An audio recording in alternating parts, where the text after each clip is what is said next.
రచ్చ రాజకీయం at the rate of 5 PM స్వాగతం. నేను మీ ఫజల్. ఈరోజు రౌండప్లో అల్లు అర్జున్కు నాంపల్లి కోర్టు సమన్లు జారీ చేసింది. వ్యక్తిగతంగా సోమవారం నాడు హాజరు కావాలని చెప్పింది. గ్రామీణ ప్రాంతాల్లో వైద్య సదుపాయాలు, ప్రాథమిక ఆరోగ్య కేంద్రాల పరిస్థితి దయనీయంగా ఉంది. ఎందుకు? ఈరోజు ఇంజనీరింగ్ కోర్సులకు సంబంధించిన కౌన్సిలింగ్ ప్రారంభమైంది. అయితే మంచి కాలేజీలో సీట్ రావాలంటే ఎంత ర్యాంక్ ఉండాలి తెలుసుకుందామా మరి? రచ్చ రాజకీయం ఎట్ 5 PM. ప్రముఖ సినీ నటుడు అల్లు అర్జున్కు నాంపల్లి కోర్టు సమన్లు జారీ చేసింది. సంధ్యా థియేటర్ తొక్కిసలాట కేసుకు సంబంధించి ఈ సమన్లు జారీ అయ్యాయి. సోమవారం నాడు వ్యక్తిగతంగా కోర్టుకు రావాలని, హాజరు కావాలని కోర్టు ఈ సందర్భంగా ఆదేశించింది. మొత్తం అల్లు అర్జున్తో పాటు మొత్తం 19 మందికి ఈ సమన్లు జారీ అయ్యాయి. అయితే 2024 డిసెంబర్ 4న పుష్ప 2 బెనిఫిట్ షో సందర్భంగా అక్కడ జరిగిన తొక్కిసలాటలో రేవతి అనే ఒక అభిమాని అలాగే చనిపోయింది. ఆమె కొడుకు శ్రీతేజ తీవ్రంగా గాయపడి ఇప్పటికీ చాలా దయనీయమైన స్థితిలో చికిత్స తీసుకుంటున్నాడు. ఆ రోజు ఒకేసారి అంతమంది క్రౌడ్ రావడంతో దాన్ని కంట్రోల్ చేయలేకపోవడం, ఒక సినిమా ఆనందం కోసం రావడం, అయితే ఆ చిన్నపాటి నిర్లక్ష్యం ఎంత పెద్ద విషాదానికి దారి తీసిందని చెప్పడానికి ఈ సంఘటన అద్దం పడుతుంది. అయితే ఇప్పుడు జరిగిన ఈ సమన్ల గురించి మనం మాట్లాడుకుంటే కేసు ఇది పోలీసుల స్టేజ్ దాటింది. పోలీసులు మొత్తం ఈ కేసుకు సంబంధించి విచారణ జరిపి ఛార్జ్షీట్ ఫైల్ చేశారు. ఇప్పుడు దశ పోలీసు నుంచి కోర్టుకు చేరుకుంది. కోర్టులో ఇప్పుడు ఏం చేస్తారు? కోర్టు ఏం చేసిందంటే మొత్తం ఈ సినిమా సంధ్యా థియేటర్ యాజమాన్యాన్ని A1 నుంచి A10 వరకు, అల్లు అర్జున్ను 11గా, ఇంకా మిగతా వాళ్ళని ఎవరెవరైతే ఇందులో ఉన్నారో వాళ్ళందరినీ మొత్తం 23 మంది నిందితులుగా ఉన్నారు. 19 మందికి ఇప్పటి వరకు సమన్లు జారీ అయ్యాయి. వీళ్ళందరినీ కోర్టు వ్యక్తిగతంగా పిలిచి విచారిస్తుంది. నిందితుల తరఫున అడ్వకేట్లు ఎవరైతే ఉంటారో వాళ్ళు వాళ్ళ వాదన వినిపిస్తారు. అయితే ఈ కేసులో ప్రధానంగా కోర్టు ఏం చేస్తుందంటే అసలు ఈ సంఘటన జరగడానికి కారణమే ఎవరు?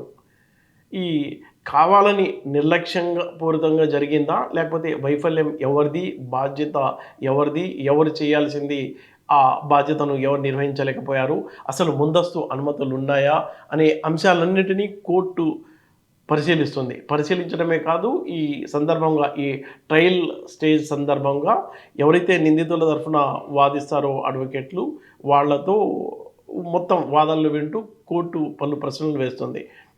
అంటే ఒక సంఘటన చిన్నపాటి నిర్లక్ష్యం, ఆ బెనిఫిట్ షో సందర్భంగా ఇష్టానుసారంగా ఏముందిలే అని, అంత ప్రముఖ నటుడు, ఆయన వస్తారని తెలిసినప్పుడు క్రౌడు, ఫ్యాన్స్ భారీ ఎత్తున జమ అవుతారని తెలిసినప్పటికీ నిర్లక్ష్యంగా వ్యవహరించడం వల్లే ఒక మహిళ ప్రాణం పోగొట్టుకుంది. ఆమె కొడుకు చాలా దయనీయమైన స్థితిలో ఉన్నాడు. అలాంటి సిచ్యువేషన్ రావడానికి, అంటే ఇలాంటి సంఘటనలు రిపీట్ కాకుండా ఉండేలా కోర్టు ఎలాంటి చర్య తీసుకుంటుంది? ఇది అందరికీ ఒక భయం కలిగించేలా ఉంటుందా, లేకపోతే రొటీన్గానే ఇలాంటివన్నీ, అంటే ఇప్పుడు పోలీసులు ఎలాంటి సాక్ష్యాధారాలు సమర్పించారు, ఈ కేసు కోర్టులో ఏ మేరకు నిలబడుతుంది అనేది ఆ సాక్ష్యాలపై ఆధారపడి ఉంటుంది. అయితే మొత్తం 23 మందిని విచారించిన తర్వాత ఈ విచారణ కోర్టులో ఎంతకాలం అవుతుంది అనేది కూడా ఒక పెద్ద ప్రశ్న. అయితే ఇదంతా పూర్తయిన తర్వాత ఇది కేవలం అంటే ఇప్పుడు కోర్టు సమన్లు జారీ చేసిందంటే అల్లు అర్జున్కు శిక్ష వేయడం కాదు, ఈ పోలీసులు వాళ్ళు సేకరించిన సాక్ష్యాలు అవన్నీ ఛార్జ్షీట్లో ఫైల్ చేసి కోర్టుకు సమర్పించారు. కోర్టు ఇప్పుడు ఆ కేసును విచారిస్తుంది. విచారణ తర్వాత అందులో ఎవరైతే బాధ్యులు ఉన్నారో వాళ్లకు శిక్షలు కోర్టు ఖరారు చేస్తుంది. అయితే ఈ కేసు ఎంతకాలం నడుస్తుంది, ఎవరికి శిక్షలు పడతాయి, ఎవరు ముద్దాయిలు, ఆ థియేటర్ యజమానినా, లేకపోతే పోలీసులా, లేకపోతే ముందస్తు అనుమతి తీసుకున్నారా, తీసుకోలేదా, తీసుకోవడానికి ప్రయత్నించినప్పుడు ఇవ్వనప్పుడు ఎందుకు కంట్రోల్ చేయలేదు అనేది దీనికి బాధ్యత ఎవరు? అల్లు అర్జున, పోలీసుల, థియేటర్ యజమానినా అనేది ఈ కోర్టు విచారణలో తేలుతోంది. గ్రామీణ ప్రాంతాల్లో మనం చూసుకున్నట్లయితే ప్రాథమిక వైద్య కేంద్రాల్లో స్టాఫ్ లేరు. ఒక డాక్టరు, 4 నర్సులు ఉండాల్సిన చోట 2 ఉంటున్నారు. కాబట్టి డాక్టర్ లేకపోయినా నర్సులు, ఇతర సిబ్బందితోనే అనిపిస్తున్నారు. దయనీయమైన పరిస్థితి. మెడికల్కు సంబంధించి గ్రామీణ ప్రాంతాలు దారుణమైన పరిస్థితి. ఎగ్జాంపుల్ మనం చెప్పుకుంటే భద్రాద్రి కొత్తగూడెం గుండాల ప్రాంతానికి సంబంధించిన వనజ అనే మహిళ, ఆమె పురిటి నొప్పులతో ఆసుపత్రికి వచ్చింది. ఇది పిహెచ్సి కేంద్రానికి. రాగానే అక్కడ సరిగా పట్టించుకోలేదు డాక్టర్లు. డాక్టర్లు లేరు, ఆ నర్సులు అంతా గందరగోళం చేసి పడేశారు. ఎంత గందరగోళం అంటే బాగా బ్లీడింగ్ అయిపోయి తల్లితో పాటు ఆ నవజాత శిశువు ఇద్దరు చనిపోయారు. రాష్ట్రంలో సెన్సేషనల్ అయిపోయింది ఈ ఇష్యూ. ఇంకో దారుణమైన విషయం ఏంటంటే ఆ వనజ చితాభస్మం నుంచి కత్తెర బయటపడింది. దారుణమైన విషయం. దీంతో మానవ హక్కుల సంఘం స్పందించింది, డిఎంఎన్హెచ్ఓకు నోటీస్ ఇచ్చింది. రాష్ట్రంలో అయితే వైద్య రంగం పలు సవాళ్లు ఎదుర్కొంటుంది. ప్రధానంగా సవాళ్ళు ఏంటంటే సిబ్బంది కొరత. డాక్టర్లు పోస్టులు దాదాపుగా 5,625 పోస్టులు ఖాళీగా ఉన్నాయి. ఎందుకు భర్తీ చేయటం లేదనేది ప్రభుత్వమే చెప్పాలి. నర్సులు కూడా దాదాపుగా 12,000 గ్రామాలు ఉంటే పిహెచ్సి సెంటర్లు చాలా తక్కువగా 600 లోపే ఉన్నాయి. దీంతో చాలా ఇబ్బంది పడుతున్నారు ప్రజలు. మరోపక్క ప్రైవేట్ హాస్పిటల్స్ అయితే దోపిడీ మామూలుగా ఉండదు. చాలా భయంకరమైన దోపిడీ ప్రతి చిన్న అంశానికి కూడా. అయితే ఈ ప్రభుత్వ రంగంలో ఉన్న ఈ వైద్య రంగాన్ని పటిష్టం చేయాల్సిన బాధ్యత గతంలో ఎన్నికల ప్రణాళికలో కూడా కాంగ్రెస్ ప్రభుత్వం ప్రకటించింది. కానీ ఆ హామీల అమలు చూసుకున్నట్లయితే దయనీయంగా ఉంది.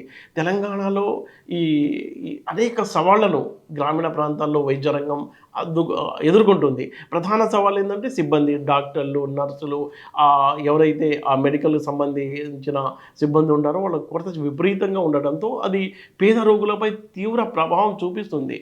మనం చూసుకున్నట్లయితే తెలంగాణలో మొత్తం దేశంలో మరెక్కడా లేనన్ని మెడికల్ సీట్లు ఉన్నాయి. 66 మెడికల్ కాలేజీలు ఉన్నాయి టోటల్గా. అందులో 37 ప్రభుత్వ మెడికల్ కాలేజీలు ఉన్నాయి. తర్వాత 29 ప్రైవేటు, మైనార్టీ, డ్రీమ్డ్ కాలేజీలు ఉన్నాయి. ఈ మొత్తం మెడికల్ కాలేజీల్లో 9,500 సీట్లు ఉన్నాయి. ప్రభుత్వ కళాశాలలో మనం చూసుకున్నట్లయితే 4,400 సీట్లు, ప్రైవేట్లో 5,100 సీట్లు ఉన్నాయి. దేశంలోనే చాలా ఎక్కువ ఎంబీబీఎస్ సీట్లు ఉన్న రాష్ట్రంగా తెలంగాణకు ఒక పేరు ఉంది. అయినప్పటికీ ఇంతమంది పిల్లలు వస్తున్నారు, మెడికల్ అయిపోతుంది, ఎంబీబీఎస్ కంప్లీట్ చేస్తున్నారు. అయినప్పటికీ ఈ ఉద్యోగాల భర్తీలో చాలా జాప్యం జరుగుతుంది. అప్పట్లో ఆ కరోనా టైంలో అప్పటి కేసీఆర్ గవర్నమెంట్ ఒక స్పెషల్ డ్రైవ్ నిర్వహించి ఒక భారీ ఎత్తున రిక్రూట్మెంట్ చేసినప్పటికీ ఆ తర్వాత ఆ లెవెల్లో రిక్రూట్మెంట్ చేయడం మనం కనిపించాల. కాబట్టి ఇలాంటి కొరత ఉందని చాలామంది యూనియన్ నేతలు కూడా ఆందోళన వ్యక్తం చేస్తున్నారు. ఈ మెడికల్ డిపార్ట్మెంట్కు సంబంధించిన స్టాఫ్ను తొందరగా భర్తీ చేసి ఈ పేద రోగులకు ఉపయోగపడే విధంగా, అంటే ఈ మెడికల్ రంగంలో ఉన్న లోపాలని సరిదిద్దాల్సిన అవసరం ఎంతో ఉంది. పట్టణ ప్రాంతాల్లో పిఎస్సి సెంటర్లలో కొంత మెరుగైన వసతులు ఉన్నప్పటికీ ఇక్కడ కూడా డాక్టర్ల అలాగే సిబ్బంది కొరత తీవ్రంగా ఉంది. ఇక గ్రామీణ ప్రాంతాల్లో చూసుకున్నట్లయితే భయంకరమైన సిచ్యువేషన్ ఎంత భయంకరంగా ఉంది అని చెప్పడానికి గుండాలలో జరిగిన ఈ వనజ సంఘటన అద్దం పడుతుంది. తెలంగాణ ఇంజనీరింగ్, అగ్రికల్చర్, ఫార్మసీకి సంబంధించి 2006 ఈ ఎగ్జామ్ జరిగింది కదా, దానికి సంబంధించిన కౌన్సిలింగ్ ప్రక్రియ, ఆన్లైన్లో కౌన్సిలింగ్ ప్రక్రియ ఈ రోజు నుంచి జూన్ 19 నుంచి ప్రారంభమైంది. అందరూ స్టూడెంట్స్ అంతా ఎవరైతే ఎగ్జామ్ రాశారో వీళ్ళందరూ వెబ్ ఆప్షన్స్ కోసం ఫిలప్ చేయనున్నారు. అయితే మొత్తం తెలంగాణలో 159 ఇంజనీరింగ్ కాలేజీల్లో 1,16,000 సీట్లు ఉన్నాయి. 70% కన్వీనర్ కోటా, 30% మేనేజ్మెంట్ కోటా ఉంది. అయితే టాప్ కాలేజీల్లో ఏ ర్యాంక్ ఉంటే వాళ్లకు సీటు వస్తుంది అనేది ఒక ఉత్కంఠ అయితే స్టూడెంట్స్లో నెలకొంది. గత ఏడాది మనం ఎగ్జాంపుల్గా చూసుకున్నట్లయితే ఏ ర్యాంక్ వాళ్ళకి ఏ కాలేజీలో సీట్ దొరికింది అనే వివరాలు నేను మీకు డీటెయిల్గా వివరిస్తాను. అయితే దీనికి సంబంధించిన షెడ్యూల్ మనం చూసుకున్నట్లయితే ఈ రోజు నుంచి ఆన్లైన్ రిజిస్ట్రేషన్, అలాగే జూన్ 25 నుంచి జూలై 1 వరకు వెబ్ ఆప్షన్ పెట్టుకుంటారు. జూలై 4 రోజు మాక్ అలాట్మెంట్ ఉంటుంది. జూలై 5 నుంచి 7 వరకు ఆప్షన్లు ఏమన్నా మార్చుకుంటే మార్చుకోవచ్చు. జూలై 10వ తేదీన ఫైనల్ జాబితాను ప్రకటిస్తారు. అయితే ఈ ఏడాది కూడా కంప్యూటర్ సైన్స్కు, అలాగే ఇన్ఫర్మేషన్ టెక్నాలజీకి, ఎలక్ట్రానిక్స్ అండ్ కమ్యూనికేషన్ బ్రాంచ్కు చాలా డిమాండ్ ఉంది. అయితే ఈ నేపథ్యంలో స్టూడెంట్స్ అంతా తమ డ్రీమ్ కాలేజీల్లో అప్లై చేయాలని బాగా ఆసక్తితో ఉన్నారు. అయితే వెబ్ ఆప్షన్స్ అంటే ఒకసారి పెట్టుకున్న తర్వాత మళ్ళీ చాలా ఇబ్బంది పడాల్సిన పరిస్థితి ఉంటుంది. కాబట్టి ఆచితూచి లాస్ట్ ఇయర్ ఎలా నడిచింది, ఏ కాలేజీలో ఏ ర్యాంక్ వరకు వచ్చింది అన్న అంశాలని పరిగణలోకి తీసుకోవాలని నిపుణులు చెప్తున్నారు. అయితే మనం చూద్దాం, జేఎన్టీయూ కానీ ఉస్మానియా యూనివర్సిటీ క్యాంపస్లో లేకపోతే ఆ కాలేజీలో ప్రముఖ టాప్ 10 కాలేజీలో సీట్ రావాలంటే ఎంత ర్యాంక్ వచ్చి ఉండాలి అన్న విషయాలు మీకు చెప్తాను. జేఎన్టీయూలో సీట్ కావాలంటే సిఎస్సి బాలురకు 625వ ర్యాంక్ లాస్ట్ ఏడాది మనం చూసుకున్నట్టే, బాలికలకు 692వ ర్యాంక్ వరకు సీట్ వచ్చింది. అదే ఈసీఈ బాలుర విషయంలో 1908వ ర్యాంక్ వరకు వచ్చింది, బాలికలకు 2028 ర్యాంక్ వరకు జేఎన్టీయూలో సిఎస్సిలో సీట్ వచ్చింది. సిఎస్సి సీట్ కోసం టాప్ 700 లోపు ర్యాంక్ రావాల్సిన పరిస్థితి అయితే జేఎన్టీలో స్పష్టంగా కనిపిస్తుంది. ఇక సిబిఐటిలో మనం చూసుకున్నట్లయితే సిఎస్సికి 1201 నుంచి 1591 వరకు, అలాగే ఈసీఈ చూసుకున్నట్లయితే బాలులకు 3474వ ర్యాంక్ వరకు, బాలికలకైతే 4227వ ర్యాంక్ వరకు కట్ ఆఫ్ ర్యాంక్ మనం చెప్పుకోవచ్చు.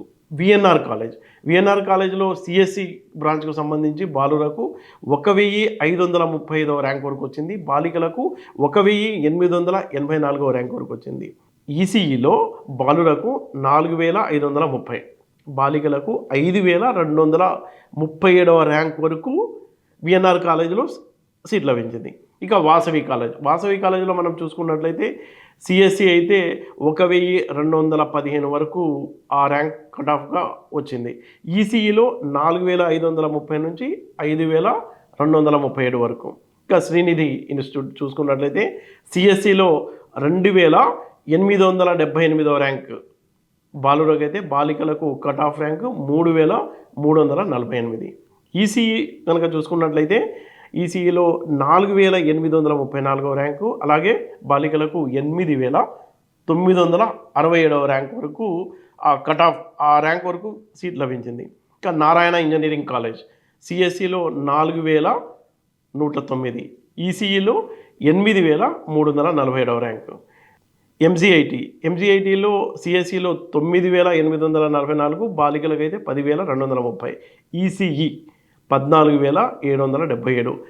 మనకు దీన్ని బట్టి ఏమర్థమవుతుందంటే టాప్ కాలేజీలో సీట్ రావాలంటే ర్యాంక్ అనేది 10,000 లోపు ఉంటేనే మంచి కాలేజీలో వస్తుంది సీటు, లేకపోతే రాదు అని గత ఏడాది ఈ కౌన్సిలింగ్ ప్రక్రియ కనుక మనం చూసుకున్నట్లయితే ఆ కౌన్సిలింగ్ ప్రక్రియలో ఎవరికి ఏ ర్యాంక్ వారికి ఏ కాలేజ్లో ఏ యూనివర్సిటీ క్యాంపస్లో వచ్చింది అన్న దానికి ఈ డేటా మనకు దీన్ని ఆధారంగా చేసుకుని ఎవరైతే ఈ కౌన్సిలింగ్ ప్రక్రియలో రిజిస్ట్రేషన్ చేసుకుని వెబ్ ఆప్షన్స్ పెట్టుకుంటున్నారో ఏదో తమకు నచ్చిన కాలేజు తన డ్రీమ్ కాలేజు అని కాకుండా ర్యాంక్ని బట్టి డిసైడ్ చేసుకుంటే సేఫ్గా ఉంటారు అని నిపుణులు చెప్తున్నారు.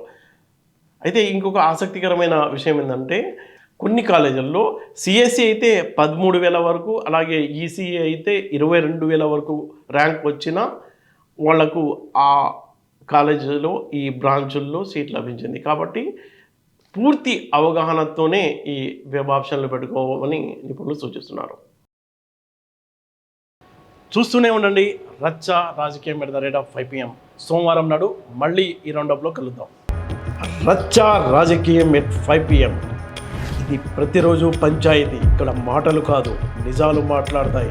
తెలంగాణ రాజకీయాల వెనుక ఉన్న అసలైన కథల్ని రచ్చ రాజకీయంలో మస్తుగా మాట్లాడుకుందాం.